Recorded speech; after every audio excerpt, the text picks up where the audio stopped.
안녕하세요. 손안의 경제학입니다. 2026년 지금 이 순간 세계 하늘이 흔들리고 있습니다. 호르무즈 해협, 전 세계 석유의 20%가 지나가는 그 좁은 바닷길이 막혔습니다. 국제에너지기구 사무총장은 지금 상황을 두고 역대 최대 에너지 위기라고 했습니다. 유럽의 항공유 재고는 6주분밖에 남지 않았다는 경고까지 나왔습니다. 비행기가 기름이 없어서 못 들 수 있다는 말이 현실로 거론되고 있는 겁니다. 그런데요, 이 위기 속에서 세계가 가장 먼저 손을 내미는 나라가 어디인지 아십니까? 사우디가 아닙니다. 러시아도 아닙니다. 미국도 아닙니다. 기름 한 방울 안 나는 나라, 쓰는 원유 100%를 전부 사다 쓰는 나라, 바로 대한민국입니다. 지금 이 순간에도 산유국들이 자기 기름을 한국 땅에 가져다 맡기겠다고 줄을 서고 있습니다. 호주와 뉴질랜드는 한국에서 기름이 안 오면 비행기를 세워야 하는 처지가 됐습니다. 미국이 해외에서 사들이는 항공유, 그 70%가 한국산입니다. 도대체 어떻게 이런 일이 가능한 걸까요? 오늘 이 이야기는 단순한 자랑이 아닙니다. 지금 이 판이 어떻게 돌아가고 있는지, 그리고 앞으로 이 판이 어떻게 바뀌는지를 냉정하게 짚어드리려 합니다. 끝까지 보시면 지금 한국 정유 산업을 어떤 눈으로 봐야 하는지 보이실 겁니다. 아직 구독 안 하신 분들 지금 바로 구독 버튼 눌러주세요. 이런 이야기 앞으로도 계속 가져오겠습니다. 먼저 숫자부터 보겠습니다. 2022년 기준 한국은 전 세계 항공유 수출 시장에서 점유율 29%를 차지했습니다. 세계 1위입니다. 그 해 수출액만 110억 달러, 우리 돈으로 약 15조 원입니다. 같은 해 휴대폰 수출액보다 많았습니다. 전 세계에서 거래되는 항공유 3통 중 1통 가까이가 한국에서 건너간 기름이라는 얘기입니다. 미국이 해외에서 사들이는 항공유의 70%가 한국산입니다. 특히 미국 서부 하늘을 날아다니는 민간 항공기들이 한국 정유사에 크게 기대고 있습니다. 세계에서 기름이 가장 많이 나는 나라가 정작 비행기 연료만큼은 한국 손을 빌리는 겁니다. 호주와 뉴질랜드는 상황이 더 절박합니다. 채산성이 안 맞는다며 자국 정유소를 줄줄이 닫아버렸거든요. 스스로 기름 만드는 능력을 포기한 겁니다. 지금 이 나라들은 한국발 항공유가 끊기면 돈이 아무리 많아도 살 기름 자체가 없는 처지입니다. 한국 정유사 몇 곳이 사실상 아시아 태평양 하늘을 떠받치고 있는 셈입니다. 그런데 이게 더 놀라운 이유가 있습니다. 한국 정유사 매출의 70%는 내수가 아니라 수출에서 나옵니다. 사오기만 하던 나라가 어느새 세계에 내다파는 나라가 된 겁니다. 어떻게 이런 일이 가능했을까요? 그 출발점을 보려면 가장 바닥이었던 시절로 잠깐 돌아가야 합니다. 1973년입니다. 중동에서 원유 가격이 단 한 달 만에 4배로 뛰었습니다. 배럴당 3달러 하던 기름이 순식간에 12달러가 된 겁니다. 지금 들으면 별것 아닌 것 같지만 당시로서는 상상도 못할 폭등이었습니다. 쓰는 기름 100%를 전부 수입에 기대던 나라한테 이건 그냥 재앙이었습니다. 정부가 즉각 손을 썼습니다. 도심의 넌사인부터 껐습니다. 차 없는 날을 만들어서 자동차를 아예 못 굴리게 했습니다. 서울 밤거리는 거의 암흑에 가까웠다고 전해집니다. 도심을 환하게 밝히던 네온사인 70%가 한꺼번에 꺼졌습니다. 지금 50대 이상이신 분들은 기억하실 겁니다. 골목골목을 누비던 한국전력 가두방송차. 확성기로 제발 전기 좀 아껴달라고 동네방네 호소하고 다녔습니다. 어렵게 들여놓은 석유 풍로를 도로 치우고 연탄날로 앞으로 돌아가야 했습니다. 한 발짝 앞으로 나아갔다 싶었는데 다시 뒷걸음질 쳐야 했던 그 시절입니다.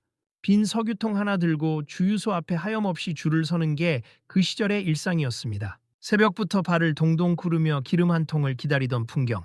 그 줄 끝에 서 있던 사람들의 마음이 어땠을지 한번 떠올려 보세요. 숫자로 봐도 잔인했습니다. 1974년 한 해 물가가 24.8% 뛰었습니다. 서울의 자가용 9,518대가 기름값을 감당 못해 도로에서 통째로 사라졌습니다. 멈춰선 자동차들이 그 시절의 절망을 말없이 보여주고 있었던 셈이죠.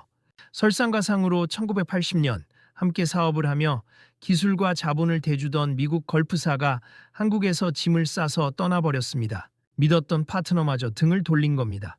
그해 한국은 경제 개발을 시작한 이래 처음으로 마이너스 성장을 기록했습니다. 이유는 단순했습니다. 게임의 규칙을 만드는 쪽과 그 규칙 안에서 뛰는 쪽의 차이였습니다.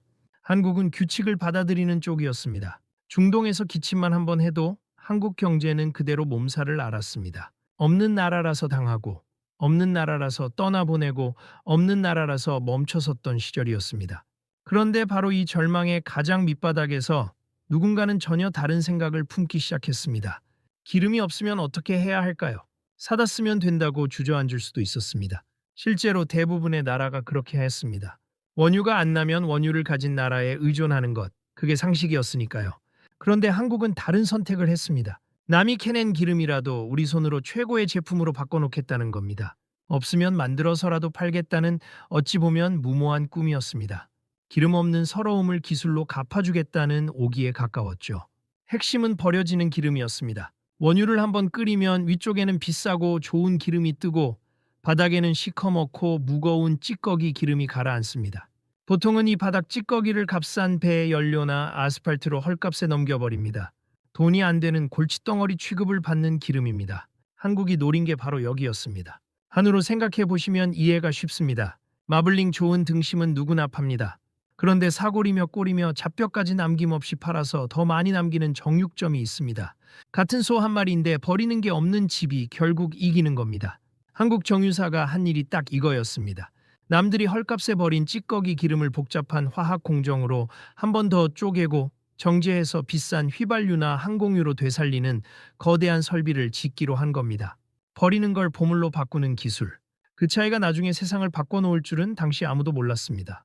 그리고 그 첫 삽이 떠지는 순간이 찾아옵니다. 1995년입니다. GS 칼텍스 당시 호남 정유가 국내 최초로 고도화 설비를 들여왔습니다. 버리던 찌꺼기 기름을 고급 제품으로 되살리는 그 설비입니다. 업계에서는 이걸 지상유전이라고 부릅니다. 땅을 안 파도 기름이 나오는 공장인 셈입니다. 그런데 이게 보통 결심으로 되는 일이 아니었습니다. 고도화 설비는 짓는 데 드는 돈이 단순 정제 공장의 약 20배에 달합니다. 당시 휘발유를 팔아서 남기는 영업이익률은 고작 2에서 3%에 불과했습니다. 100원어치 팔아서 고작 23원 남기는 장사를 하면서 조 단위 돈을 미래에 베팅한 겁니다. 주변에서는 저러다 회사 거덜난다는 말까지 나왔습니다. 그런데도 흔들리지 않았습니다. GS 칼텍스를 시작으로 빅4라 불리는 정유 4사가 20여 년 동안 그야말로 투자 전쟁을 벌입니다. SK이노베이션이 6조 3천억 원, GS 칼텍스가 5조 원. 다른 회사들도 질세라 조 단위 돈을 이 설비 하나에 쏟아부었습니다. 당장의 손해를 감수하면서 10년 뒤, 20년 뒤를 내다본 겁니다. 그리고 여기서 한 가지를 더 노렸습니다. 중동에서 나오는 기름 중에는 유황이 많이 섞여 다루기 까다로운 값싼 원유가 있습니다. 남들이 꺼리는 이 고유황 원유를 한국 정유사들은 오히려 싸게 사다가 깔끔하게 정제하는데 도가 텄습니다. 원료에서 한 번, 기술에서 또 한 번, 두 번 남기는 장사를 설계한 겁니다. 아무도 주목하지 않는 곳에서 묵묵히 그 거대한 설비를 한 단계씩 키워갔습니다. 그 결과가 어떻게 됐을까요? 숫자로 보면 단번에 실감이 납니다. 1964년 울산에 처음 들어선 하루 35천 배럴짜리 정제 공장이 지금은 하루 84만 배럴을 처리하는 거대 콤플렉스로 자랐습니다. 단순한 정제 공장 하나가 정유와 석유화학을 한 단지에서 통째로 엮어버린 수직결합 대단지로 탈바꿈한 겁니다. 원유가 들어오면 휘발유부터 플라스틱 원료까지 한 자리에서 빠짐없이 다 뽑아내는 구조. 버리는 것 없이 마지막 한 방울까지 돈으로 바꾸는 구조가 완성된 겁니다. 남들이 비웃을 때 이 사람들은 도대체 무엇을 보고 있었던 걸까요? 그렇다면 그 오랜 투자가 실제로 어떤 격차를 만들어냈을까요? 업계에서는 한국 정유사의 고도화율이 30에서 40%대로 주요 산유국의 10%대와 비교해 압도적인 격차를 유지하고 있다고 평가합니다. 정작 자기네 땅에서 기름이 펑펑 나는 나라들이 그걸 고급 제품으로 바꾸는 능력만큼은 한국에 크게 뒤처진다는 겁니다. 생각해보면 역설입니다. 금고를 가진 사람이 돈을 제일 잘 굴릴 것 같지만 실제로 돈을 가장 잘 굴리는 사람은 금고가 없어서 죽기 살기로 기술을 파고든 사람인 경우가 많습니다. 한국 정유가 딱 그 경우입니다. 없었기 때문에 더 절실했고 절실했기 때문에 더 깊이 팠습니다. 그 결과 한국의 정제 능력은 세계 56위 수준까지 올라섰습니다. 맨 밑바닥에서 시작한 나라가 어느새 세계 정상권을 넘보게 된 겁니다. 그리고 이 기술 격차가 가장 극적으로 드러나는 곳이 바로 항공유입니다. 항공유는 아무나 만들 수 있는 기름이 아닙니다. 불순물 하나가 엔진을 망가뜨릴 수 있는 고정밀 연료입니다. 영하 50도 상공에서도 얼지 않아야 하고 연소 효율은 극한까지 끌어올려야 합니다. 단순 정제 실력으로는 절대 만들 수 없는 기름입니다. 그 가장 까다로운 기름 시장에서 한국이 세계 1위를 차지하고 있다는 것. 이게 바로 수십 년 기술 축적의 실체입니다. 땅에서 기름이 나는 게 중요한 게 아니라 그 기름을 잘 다루는 기술이 진짜 힘이라는 걸 한국이 증명해 보인 겁니다. 그런데 이 기술 격차가 만들어낸 가장 놀라운 장면은 따로 있습니다. 바로 산유국들이 거꾸로 한국에 매달리기 시작했다는 겁니다. 불과 몇십 년 전만 해도 한국은 이 나라들 눈치를 보며 기름을 구걸하던 처지였습니다. 그런데 지금은 반대입니다. UAE 아부다비 국영석유사가 한국석유공사 여수 비축기지에 원유 200만 배럴을 맡겼습니다. 쿠웨이트 국영석유회사는 울산 비축기지에 400만 배럴 규모의 국제 공동 비축 계약을 체결했습니다. 사우디아람코는 현재 한국 비축기지 내 저장 규모를 추가로 확대하는 방안을 추진 중입니다. 중동 주요 3개국이 한국 땅에 맡긴 원유만 총 1,330만 배럴에 달합니다. 자기네 귀한 기름을 굳이 머나먼 한국까지 배에 실어다 쟁여두고 있는 겁니다. 이게 단순히 창고를 빌려주는 이야기가 아닙니다. 국제공동비축이라고 해서 평소엔 산유국이 한국 시설에 기름을 보관합니다. 그런데 한국이 비상사태에 처하면 그 기름을 우리가 먼저 사서 쓸 수 있는 우선 구매권을 확보하는 구조입니다. 산유국은 안정적인 보관처를 얻고 한국은 위기 때 쓸 기름을 확보하는 겁니다. 서로에게 꼭 필요한 영리한 동맹입니다. 그렇다면 왜 하필 한국일까요? 이유는 두 가지입니다. 첫째, 안전입니다. 중동 산유국은 정작 자기 영토 안에 그렇게 큰 저장고를 안전하게 둘 수가 없습니다. 주변이 늘 분쟁의 위험을 안고 있으니까요. 멀고 안전한 한국이 자기 기름을 지켜줄 가장 든든한 금고인 셈입니다. 둘째, 위치입니다. 한국은 아시아 시장 한가운데 자리 잡고 있습니다. 위기 때 기름을 풀기에 더없이 좋은 길목입니다. 한국석유공사의 저장시설은 국내 대형 정유사들과 송유관으로 직접 연결돼 있어 수급 효율성도 높습니다. 중국, 일본 등 역내 물류 거점으로서의 가치도 동시에 인정받고 있는 겁니다. 안전하고 위치 좋고 믿을 만한 나라. 산유국 입장에서 한국만 한 금고를 찾기가 어려운 겁니다. 그래서 지금 정부는 비축기지 용량을 2천만 배럴 추가 증설하는 방안을 추진 중입니다. 산유국들의 협의 요청이 잇따르고 있기 때문입니다. 기름을 구걸하던 나라가 이제는 기름을 맡아달라는 요청을 받는 나라가 된 겁니다. 그런데 이 모든 구조가 지금 이 순간 훨씬 더 중요해진 이유가 있습니다. 2026년 지금 호르무즈 해협을 둘러싼 긴장이 극한으로 치닫고 있습니다. 호르무즈 해협은 폭이 가장 좁은 곳이 겨우 33km입니다. 그 좁은 바닷길 하나로 전 세계 석유의 20%가 지나갑니다. 한국이 쓰는 원유의 70%가 이 길목을 통해 들어옵니다. 이 길이 막히면 한국은 하루 원유 사용량 255만 배럴을 어디서 구해야 할지 막막해지는 겁니다. 그런데 여기서 반전이 있습니다. 한국만 막막한 게 아니라는 겁니다. 산유국도 마찬가지입니다.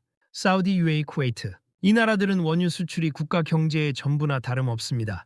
호르무즈가 막히면 자기네 기름을 팔 길이 없어지는 겁니다. 어쩌면 한국보다 더 큰 타격을 받는 쪽은 산유국 자신입니다. 그래서 산유국들이 해협 밖에 미리 기름을 빼놓는 겁니다. 유사시에도 팔 수 있는 기름을 안전한 곳에 미리 쌓아두는 거죠. 그 안전한 곳으로 선택받은 나라가 한국입니다. 실제로 이번 중동 위기 대응 과정에서 국제공동비축이 결정적인 역할을 했습니다. 정부 관계자는 대체 물량 확보 협상 과정에서 우리 비축기지 활용이 언급되며 협상에 도움이 됐다고 직접 밝혔습니다. 단순한 창고가 외교카드가 된 겁니다. 이란 전쟁으로 페르시아만 지역 주요 에너지 시설 80개 이상이 손상됐습니다. 이를 복구해 이전 생산 수준을 회복하는 데는 최대 2년이 걸릴 것으로 전망됩니다. 단기간에 해결될 위기가 아닌 겁니다. 이 위기가 길어질수록 한국 비축기지의 전략적 가치는 더 높아집니다. 산유국 입장에서는 한국에 기름을 맡겨두는 게 단순한 보관이 아니라 생존 전략이 되는 겁니다. 그리고 이 위기는 숫자로도 즉각 나타났습니다. 2026년 1분기 국내 정유 4개사의 합산 영업이익이 5조 원에 육박했습니다. 불과 1년 전 같은 기간 일부 정유사가 적자를 기록했던 것과 비교하면 극적인 반전입니다. 그런데 여기서 잠깐 멈춰야 합니다. 이 숫자 그대로 다 믿으면 큰일 납니다. 5조 원이라는 숫자는 분명 사실입니다. 그런데 업계 안팎에서는 이 숫자를 액면 그대로 받아들이면 안 된다는 경고가 나오고 있습니다. 이유가 있습니다. 1분기 영업이익의 40에서 50%가 본질적인 수익성 개선이 아니라 유가 급등에 따른 일시적 재고 효과로 추정되기 때문입니다. 쉽게 설명하면 이렇습니다. 정유사들은 통상 3에서 4개월치 원유를 미리 사서 재고로 쌓아둡니다. 전쟁이 터지기 전에 배럴당 70에서 80달러에 사뒀던 기름이 창고에 쌓여 있는 겁니다. 그런데 전쟁 이후 유가가 폭등하면서 그 기름으로 만든 제품을 지금의 높은 가격에 팔게 된 거죠. 원가는 싼데 판매가는 높으니 장부상 이익이 부풀어 오르는 구조입니다. 문제는 지금부터입니다. 지금 이 순간에도 정유사들은 비싸진 원유를 계속 사들이고 있습니다. 연속 공정 산업이라 멈출 수가 없거든요. 유가가 배럴당 1달러 변동할 때마다 정유 4개사 합산으로 1,000억 원 이상의 손익 효과가 발생합니다. 만약 전쟁이 빠르게 종식되거나 유가가 급락하면 고가에 사들인 원유 재고가 그대로 손실로 돌아오는 겁니다. 게다가 한 가지 변수가 더 있습니다. 정부가 3월부터 석유 최고 가격제를 시행 중입니다. 소비자 부담을 줄이기 위해 정유사 공급 가격의 상한을 정해놓은 겁니다. 수출에서는 높은 마진을 챙기지만 내수에서는 제한적인 마진을 기록하는 구조입니다. 업계에서는 최고 가격제 시행 이후 누적 손실이 이미 3조 원을 넘어섰을 것으로 추산합니다. 그러니까 겉으로 보이는 5조 원과 속에서 쌓이는 손실이 동시에 진행되고 있는 겁니다. 투자자 입장에서 이 숫자를 어떻게 봐야 할까요? 당위 제고 효과로 부풀어 오른 이익에 흥분할 게 아니라 전쟁이 끝난 이후에도 이 회사들이 구조적으로 돈을 벌 수 있는지를 봐야 합니다. 그리고 그 답은 결국 기술 격차로 돌아옵니다. 그런데 지금 그 기술 격차를 위협하는 변수가 동시에 3개나 움직이고 있습니다. 첫 번째 변수입니다. 유럽연합은 2025년부터 항공유에 세프를 의무적으로 혼합하도록 했습니다. 세프는 지속가능 항공유, 쉽게 말해 친환경 항공유입니다. 폐식용유나 농업 부산물 같은 바이오 원료로 만드는 기름입니다. 탄소 배출량이 기존 항공유의 5분의 1 수준입니다. 미국은 2030년까지 항공유의 10%를 세프로 대체하겠다고 선언했습니다. 영국, 일본도 촘촘한 지원 체계를 갖추며 속도를 내고 있습니다. 문제는 한국입니다. 전 세계에 323개나 있는 세프 생산시설이 한국에는 단 하나도 없었습니다. 세계 최대 항공유 수출국이 정작 미래 항공유 시장에서는 출발선에도 못 선 겁니다. 미국은 자국 내 생산 판매된 세프에 갤런당 최대 1.75달러 세액 공제를 제공합니다. 일본은 10년간 최대 40% 법인세 공제에 수천억 엔 규모 설비 투자를 지원합니다. 영국은 세프 가격이 하락하면 정부가 차액을 보전해주는 수익보장 제도까지 도입했습니다. 한국은 2027년부터 국제선 1% 혼합 의무화를 검토하는 수준입니다. 속도가 다릅니다. 한국이 기존 항공유에서 쌓아온 기술 격차와 설비 경쟁력은 세프 앞에서 상당 부분 리셋됩니다.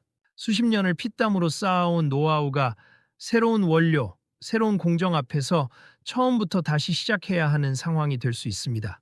물론 기회도 있습니다. 한국 정유사들은 이미 설비 투자 역량과 정제 운영 노하우를 갖추고 있습니다. 세프 전환에 필요한 기반 자체는 남들보다 유리한 출발점입니다. 실제로 정유사들이 바이오 사업을 신성장 동력으로 키우는 방향으로 움직이고 있습니다. 하지만 냉정하게 봐야 합니다. 지금 한국이 1등을 달리는 그 항공유 시장의 규칙 자체가 서서히 바뀌어가고 있습니다. 잘 나갈 때일수록 다음 판을 미리 준비해야 한다는 숙제가 남은 겁니다. 두 번째 변수는 훨씬 더 빠르게 움직이고 있습니다. 두 번째 변수입니다. 중국이 오고 있습니다. 막대한 자본으로 거대한 정제 설비를 잇따라 지으면서 무서운 속도로 한국을 따라붙고 있습니다. 중국의 정제 능력은 이미 세계 2위 수준입니다. 단순 규모만 놓고 보면 한국은 비교 대상조차 되지 않습니다. 그런데 여기서 중요한 구분이 필요합니다. 중국이 따라올 수 있는 영역과 단기간에 따라올 수 없는 영역이 다릅니다. 따라올 수 있는 영역부터 보겠습니다.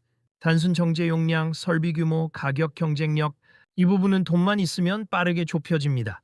실제로 중국은 이미 동남아시아와 일부 아시아 시장에서 한국산 석유 제품을 밀어내고 있습니다. 가격으로 치고 들어오는 겁니다. 반면 단기간에 따라오기 어려운 영역도 있습니다. 항공유가 대표적입니다. 항공유는 품질 기준이 극도로 엄격합니다. 국제 항공사들은 공급처를 바꿀 때 품질 검증에만 수년이 걸립니다. 한국이 수십 년간 쌓아온 품질 신뢰와 납품 네트워크는 돈으로 하루아침에 살 수 없는 자산입니다. 실제로 호주와 뉴질랜드가 중국산 항공유로 쉽게 갈아타지 못하는 이유가 여기 있습니다. 싸다고 바로 쓸 수 있는 기름이 아닌 겁니다. 그러나 방심은 금물입니다. 중국의 자본력과 속도는 과거와 차원이 다릅니다. 반도체, 조선, 배터리. 한국이 앞서 있다고 안심했다가 중국에 빠르게 추격당한 산업이 한둘이 아닙니다. 정유라고 예외가 될 이유는 없습니다. 지금 한국 정유가 지켜야 할 핵심은 결국 하나입니다. 중국이 쉽게 복제할 수 없는 고부가 영역, 즉 항공유와 석유화학 고도화에서 격차를 더 벌려나가는 것. 그게 추격을 늦추는 유일한 방법입니다. 그리고 세 번째 변수는 성격이 완전히 다릅니다. 위협이 아니라 기회일 수도 있습니다. 세 번째 변수입니다. 이란입니다. 이란은 전 세계 원유 매장량 4위, 천연가스 매장량 2위 국가입니다. 중동에서 사우디 다음으로 큰 산유국입니다. 그런데 지금 이 나라는 미국의 제재로 국제 원유 시장에서 사실상 퇴출된 상태입니다. 만약 이 제재가 풀린다면 어떻게 될까요? 단기적으로는 한국의 부담입니다. 이란산 원유가 시장에 대거 풀리면 국제 유가가 하락합니다. 유가가 내려가면 정유사의 재고 가치가 떨어지고 정제 마진도 줄어듭니다. 지금처럼 유가 급등으로 재미를 보던 구조가 흔들리는 겁니다. 그런데 중장기적으로는 다른 그림이 나옵니다. 한국 정유사들은 과거 이란 제재 이전에 이란산 원유를 상당량 수입했습니다. 이란산 원유는 유황 함량이 높은 중지류 계열입니다. 한국 정유사들이 가장 잘 다루는 바로 그 원유입니다. 제재가 풀리면 상대적으로 저렴한 이란산 원유를 다시 들여와 고부가 제품으로 바꿔 파는 구조가 복원될 수 있습니다. 원료에서 싸게 사고 기술로 비싸게 파는 한국 정유의 기본 공식이 다시 작동하는 겁니다. 게다가 이란 시장 자체가 열릴 가능성도 있습니다. 이란은 인구 9천만 명에 달하는 내수 시장을 가지고 있습니다. 오랜 제재로 정유 인프라가 낙후돼 있어 정제유 수입 수요가 상당합니다. 제재 해제와 함께 이란이 시장으로 열린다면 한국 정유사 입장에서는 새로운 수출처가 생기는 겁니다. 물론 변수가 많습니다. 미국의 대이란 정책은 언제 어떻게 바뀔지 예측하기 어렵습니다. 지금 당장 제재 해제를 기정사실로 보는 건 무리입니다. 중동 전쟁이 어떤 방식으로 마무리되느냐에 따라 시나리오가 완전히 달라질 수 있습니다. 그러나 투자자라면 이 변수를 시야 안에 넣어두는 것과 아닌 것은 차이가 있습니다. 이란 변수가 현실화되는 순간 가장 먼저 수혜를 받는 나라 중 하나가 한국이라는 점만큼은 분명합니다. 자, 그렇다면 이 모든 그림을 종합해서 투자자는 지금 무엇을 봐야 할까요? 지금까지 세 가지 변수를 짚었습니다. 세프 전환, 중국 추격, 이란 변수. 방향이 제각각인 것 같지만 결국 하나의 질문으로 수렴됩니다. 한국 정유, 지금 봐야 하는가? 아니면 피해야 하는가? 냉정하게 정리해 드리겠습니다. 먼저 단기입니다. 2026년 1분기 5조 원 영업이익. 숫자는 크지만 40에서 50%가 재고 효과라고 말씀드렸습니다. 전쟁이 장기화되면 이 구조가 유지되지만 종전이나 유가 급락 시나리오에서는 반대로 고가원유 재고가 손실로 돌아옵니다. 당이 실적에 흥분해서 추격 매수하는 건 위험합니다. 중장기는 다르게 봐야 합니다. 여기서 스스로에게 던져야 할 질문이 있습니다. 재고 효과를 걷어낸 다음에도 이 회사가 구조적으로 돈을 버는 체질인가? 이걸 판단하는 기준이 세 가지입니다. 첫째, 고도화율입니다. 같은 원유로 얼마나 많은 고부가 제품을 뽑아내느냐입니다.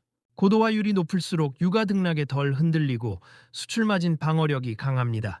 중국이 가격으로 치고 들어와도 버틸 수 있는 체력이 여기서 나옵니다. 둘째, 항공유 비중입니다. 항공유는 품질 장벽이 높아 중국이 단기간에 치고 들어오기 어려운 영역입니다. 전체 매출에서 항공유 비중이 높을수록 수익의 질이 다릅니다. 셋째, 세프 대응 속도입니다. 지금 당장 실적에 영향을 주지는 않지만 3년에서 5년 뒤 그림이 완전히 달라집니다. 바이오 사업 투자를 이미 시작한 곳과 아직 검토 단계에 머문 곳은 같은 정유사라도 전혀 다른 회사입니다. 이 세 가지 기준으로 들여다보면 같은 정유 4개사 안에서도 답이 갈립니다. 그리고 한 가지를 더 봐야 합니다. 지금 이 위기가 역설적으로 한국 정유의 구조적 가치를 세상에 증명하는 순간이라는 점입니다. 호르무즈가 막히자 세계가 한국을 찾았습니다. 산유국이 한국에 기름을 맡겼습니다. 미국이 한국산 항공유를 더 사갔습니다. 위기 속에서 대체 불가능한 공급처라는 사실이 확인된 겁니다. 이런 구조적 입지는 단기 유가 등락과 별개로 움직입니다. 정리하면 이렇습니다. 단기 재고 효과에 베팅하는 건 투기입니다. 그러나 고도화율, 항공유 비중, 세프 대응력, 이 세 가지를 갖춘 회사의 구조적 경쟁력에 베팅하는 건 투자입니다. 이 둘을 구분하는 눈이 지금 한국 정유를 보는 올바른 시각입니다. 물론 이 그림이 마냥 장밋빛인 것만은 아닙니다. 냉정하게 짚어야 할 그늘도 분명히 있습니다. 성취는 분명합니다. 그러나 그 성취 밑에 깔린 구조적 불안도 분명합니다. 가장 근본적인 약점은 변하지 않았습니다. 한국은 여전히 쓰는 원유의 100%를 수입합니다. 그중 70%가 중동 한 곳에 쏠려 있습니다. 정제를 아무리 잘해도 들어오는 원료가 끊겨버리면 공장은 멈춥니다. 화려한 성취의 밑바탕에 이 구조적 불안이 여전히 깔려 있습니다. 국제 공동 비축의 우선 구매권도 과시는 금물입니다. 산유국이 맡겨둔 기름이 위기 때 우리 것이 된다고 했지만 정작 위기가 닥치면 그쪽이 자국 이익을 먼저 챙길 수 있다는 지적이 나옵니다. 법적 구속력이 있다 해도 국가 간 계약은 극한 상황에서 언제든 흔들릴 수 있습니다. 든든한 보험이지만 완벽한 보험은 아닙니다. 세프 전환 속도도 변수입니다. 지금 한국이 1위를 달리는 항공유 시장의 규칙이 바뀌고 있는데 한국의 대응 속도는 경쟁국에 비해 느립니다. 2018년을 마지막으로 새로운 고도화 투자가 사실상 멈춘 상태에서 세프라는 새로운 판에 얼마나 빠르게 올라탈 수 있느냐가 관건입니다. 중국의 추격도 마냥 여유롭게 볼 수 없습니다. 항공유처럼 품질 장벽이 높은 영역은 시간이 걸리겠지만 범용 석유 제품 시장에서는 이미 중국의 가격 공세가 현실로 나타나고 있습니다. 방어선이 조금씩 좁혀지고 있는 겁니다. 그럼에도 한 가지만은 쉽게 흔들리지 않습니다. 수십 년을 피땀으로 쌓아온 기술 격차. 이건 돈만 있다고 하루아침에 따라잡을 수 있는 게 아닙니다. 항공유 품질 신뢰, 납품 네트워크, 고도화 운영 노하우. 이 세 가지가 결합된 경쟁력은 단기간에 복제되지 않습니다. 약점은 약점대로 분명하지만 그렇다고 성취 자체가 흔들리는 건 아닙니다. 오히려 약점까지 솔직하게 알고 있어야 이 산업을 제대로 볼 수 있습니다. 기름 한 방울 안 나는 나라가 세계의 기름을 지키는 나라가 됐습니다. 그 자리를 계속 지키려면 지금까지와는 다른 싸움을 준비해야 합니다. 과거의 성공 방정식이 미래를 보장하지 않는다는 걸 이 나라는 누구보다 잘 알고 있어야 합니다. 처음 그 이야기로 다시 한번 돌아가 보겠습니다. 기름값을 감당 못해 서울의 자가용 9,518대가 도로에서 통째로 사라졌던 나라. 빈석유통 하나 들고 주유소 앞에 하염없이 줄을 서던 나라. 믿었던 외국 회사마저 짐을 싸서 떠나버렸던 나라. 바로 그 나라가 지금 세계의 기름을 지키고 있습니다. 산유국들이 자기 기름을 맡기겠다고 줄을 섭니다. 미국이 항공유를 사러 옵니다. 호르무즈가 막히자 세계가 한국을 찾습니다. 불과 반세기 만에 벌어진 일입니다. 이게 가능했던 이유는 단 하나입니다. 없다고 주저앉지 않았기 때문입니다. 남이 버리는 걸 보물로 바꾸겠다고 조단위 돈을 베팅했기 때문입니다. 아무도 주목하지 않는 곳에서 묵묵히 기술을 쌓았기 때문입니다. 그런데 지금 이 판이 바뀌고 있습니다. 세프라는 새로운 규칙이 만들어지고 있습니다. 중국이 빠르게 쫓아오고 있습니다. 이란이라는 새로운 변수가 움직이고 있습니다. 과거의 성공이 미래를 보장하지 않습니다. 다음 반세기를 지키려면 지금까지와는 다른 싸움을 준비해야 합니다. 혹시 다음에 비행기를 타실 일이 있으면 한번 떠올려 보세요. 그 비행기를 하늘로 띄우는 연료 어딘가에 한국의 기술이 담겨 있을지 모른다는 걸. 기름 한 방울 없는 서러움을 반세기 동안 묵묵히 기술로 갚아온 저력이 바로 거기 녹아 있다는 걸. 그 한 방울의 기름에 반세기의 끈기가 담겨 있습니다. 여러분은 어떻게 보셨나요? 한국 정유의 다음 판 기회라고 보시는지 위기라고 보시는지 댓글로 들려주세요. 다음 편에서는 오늘 예고한 대로 세프 시장에서 실제로 돈이 될 수 있는 종목과 구조를 직접 뜯어보겠습니다. 지금까지 손안의 경제학이었습니다. 감사합니다.